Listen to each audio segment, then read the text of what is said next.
Hello, and welcome to my confessional for episode number 8. Um, we're going back in time a little bit for this one, so bear with me as I try to remember. I have my laptop here with some notes so that um, just to help. I mean, I always have them, but besides the point. So at the end of episode 7, we saw Emily voted out. That was interesting. So I'll just touch on that briefly because it was all OG Perla at the fortune teller. At like that round.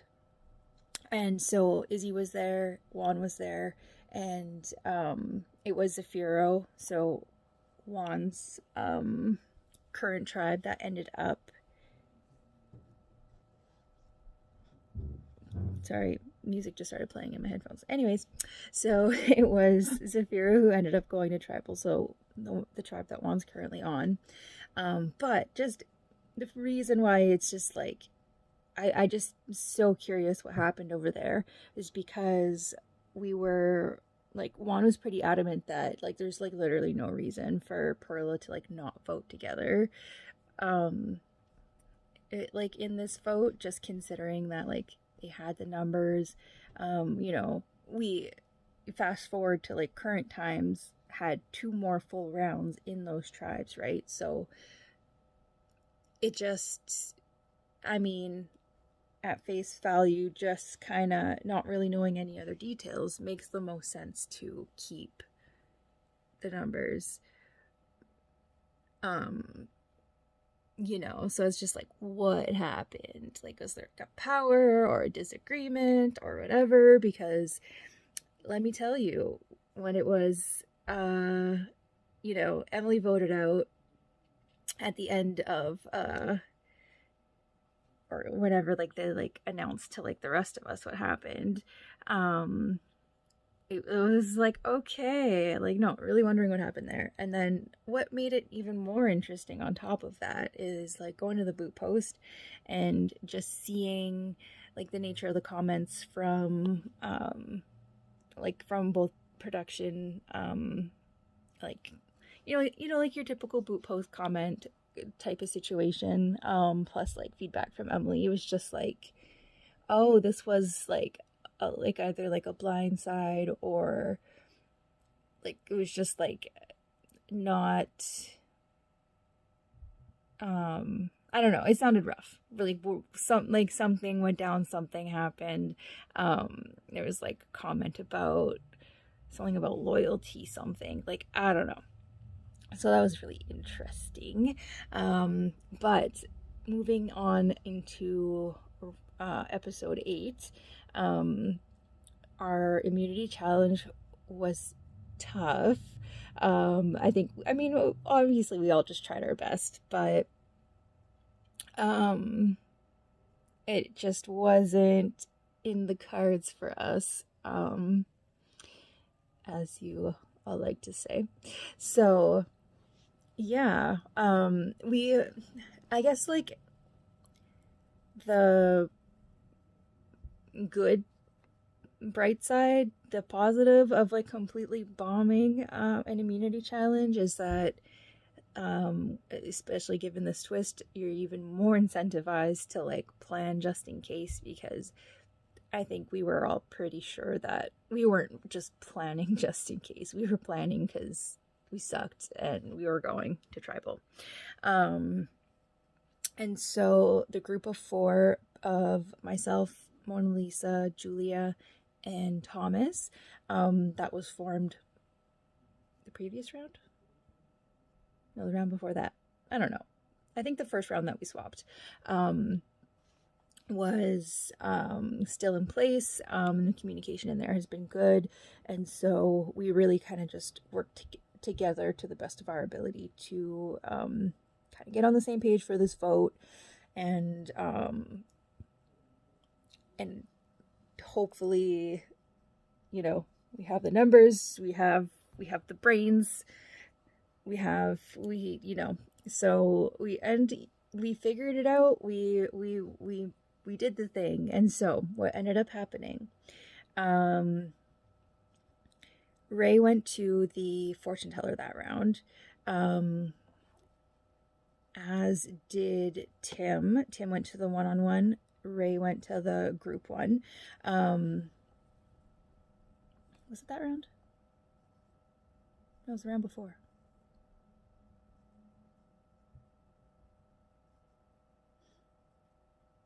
Yeah, it was that round. Anyways, besides the point. And oh goodness, fortune teller. Yeah, okay. So like I don't know. Ray really hadn't mentioned one way or the other like anything about the fortune teller really in terms of like, oh, I got a blank or like nothing, right? Which honestly for Ray wasn't like the most unusual, just because like they don't typically talk about game that much, especially without prompting or like a reason to. So I didn't think it was like super weird, but still it was like, okay, maybe there's a reason that they're not bringing it up, and we just need to be mindful of that if we go to a tribal. Also, there was just really like mixed messages between like where Tim and Ray's relationship like really lied. When they first got here, when we first swapped, it sounded like they weren't really hiding the fact that they had a relationship and there was some communication there and that they were like quote unquote close or whatever. And then, you know, as time went on, like that messaging kind of changed, and a lot of like the vocabulary and like the words like that they used to just like describe like, oh, you know, like we're really not that close, or like we're, you know, we weren't that close on Zafiro before, but since we've been here we have been kind of getting closer, and saying that like as like that's the reason why like they wouldn't be willing to vote for each other or whatever. So I don't know, there's kind of like a little bit of a stark contrast there, and then in follow-up conversations about it they were really just like saying the literally exact same thing, and it was kind of weird and sus. So I think that group of four, we all kind of approached it in a similar way, that like if we were talking to Ray or Tim, basically treating that conversation as if anything you're telling one is probably going to the other. And yeah, so there was like a little bit of drama about like a girls group getting together, and like Ray had kind of like alluded to it a little bit, but I also knew because Tim was telling Thomas that was like a genuine concern of his, and so when I talked to Ray, it kind of sort of came up, but like not like outwardly. And then when I talked to Mona Lisa, she said her conversation with Ray was very similar, and she was like alluding to that as well. And so yeah, I don't know, just like stir the pot a little. I went to Tim and I said, because I think we were talking about like the potential vote, and with Mona Lisa I had said, oh, when I talked to Mona Lisa, she said that like it sounded like Ray wanted to like was like actually pushing for a girls thing. And so then Tim goes to Ray and like confronts Ray, being like, are you doing a girls thing? Okay, like maybe not, like I don't think Tim brought that energy, but like he was just like, why is Mona Lisa saying you're doing a girls thing? And so like I think I caught none of the heat, and it all went on Mona Lisa, which confused me at first. I thought like Ray was just using that as a cover to see like what I would say, but like I think Ray was like just genuinely upset that Mona Lisa, because like they thought that they had like a really good call, and like anyways it was kind of a mess, and I think it was my fault. And then what happened next? Yeah, so our idea was basically to do a split. So in case Ray or Tim played something, we wanted a 2-2 split on them. But, and I think it took a little bit of time to come around to like the decoy target was going to be Thomas, because I think that was the easiest thing to kind of get on board with. So while all that's happening, at the beginning, I think it's at the beginning of this round, Tim's actually trying to make a 3-person alliance with me and Thomas. But in that conversation with Tim, he was like, we were talking about, like, you know, you have a conversation, you're talking about like a couple of things at the same time. We're talking about the vote and talking about like moving forward, to like, you know, like together, like maybe like solidifying something so that like whether or not we go to tribal, like during round 8, that we just have something to fall back on for like the following competition or whatever. And I had like totally agreed. And as we were also talking about the vote, he says, I have zero intention of going against Ray, and I have no intention or plan to like write your name down either. At the same time, we're saying, I would like to solidify something. I don't often get included in groups, and so, you know, he was broaching that topic as well. So so the next message is, I don't think Ray is down to work with Thomas though. And so in my mind, I'm like, okay, so Tim doesn't want to vote me, and Tim has no, like Tim's words, no intention of ever going against Ray. And I want to make an alliance, and I don't think that Thomas, that Ray will be able to work with Thomas. So like, you know, I was just like, anyways, so I know that like Tim and Thomas, they talk and whatever. So like, I treaded lightly, being like, you know, I totally understand. Like sometimes it's hard to read Thomas. I don't really know where Thomas is at. A little bit of a wild card. There's some question marks there. So like, I understand like feeling maybe like reluctant about making an alliance, like, you know, moving forward that way. I don't know if I necessarily see potential moving forward that way, blah, blah, blah. Because I'm just trying to be like, yeah, like Ray's awesome. But this whole time, Tim actually meant Thomas and was just basically trying to be, I guess, straight up with me, being like, yeah, let's make a thing with Thomas, but I'm still like not planning on going against Ray. So like, let's make a thing with Thomas to target Julia and Mona Lisa.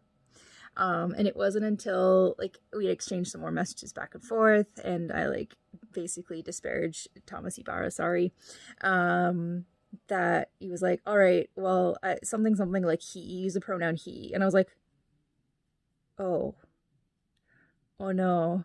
I go back, I read through, I'm like, oh no, he wasn't talking about Ray, he was talking about Thomas. And so by this point, I messaged Thomas, and I'm like, are you free for a call? Like, can we talk? Because I'm like, you know, well, okay, I had kind of like sort of reached out to Thomas, like when I thought it was Ray, just to be like, Tim's doing shit. But then it turned into me wanting to talk to Thomas to be like, okay, turns out Tim's not really doing shit. I just like misunderstood. And now there's like this situation. Yeah. And so Tim had messaged somewhere in all of that. Tim had messaged Thomas being like, so yeah, Sam doesn't want to be in an alliance with you. It was funny. So yeah, that happened. And then I'm trying to think what else.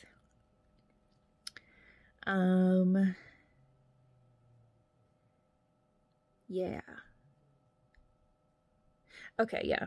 So basically, I'll get to like the tribal part, but basically after tribal, it was funny. Me and Tim ended up having a conversation about it. Basically, like Tim was like kind of weirded out because like Thomas had said to Tim like, "Oh, I trust Sam," but like I'm kind of giving a completely different message, and now he thinks that I'm super close to Ray, so he's like leaning into like, oh, I'm good with Ray, because like I guess doesn't want me to go back to Ray and be like, Tim's sketchy, like be careful or whatever. So like that, yeah, anyways, we can all laugh about it now. So when it came to tribal, I was like, okay, maybe I have an opportunity here to get a vote on me to activate my Fool card. And like I didn't want to do it too early because I just did not want to give anybody the opportunity to run with the fact that, oh, Sam's already got one vote on her. Maybe like we just pull the trigger on it and whatever. So I was just really trying to be mindful of being like active, like with the group that I was voting with, and just instilling as much confidence in them there as I could, while at the same time instilling as much confidence into Ray as I could, to be like, just in case, but then also like playing it up to Tim so that Tim doesn't go run to Ray being like, Ray, I think you're in trouble, all of that. But then Tim tells me, I don't want to vote for Thomas, and if Ray is voting that way, then I'm just going to have to vote differently. Basically telling me like I'm throwing my vote. And so I'm like, okay, Tim, we need to talk because like I have like a proposition for you. And I think we'd be able to both help each other out. And essentially, Thomas actually helped me think of this. But instead of like, because I didn't want to like fully tell Tim, just in case Tim again was bringing information back to Ray, what getting a vote really meant for me, although nobody really truly knows what it means. I wasn't going to go with the story of I'm going to get an extra vote if I receive a vote.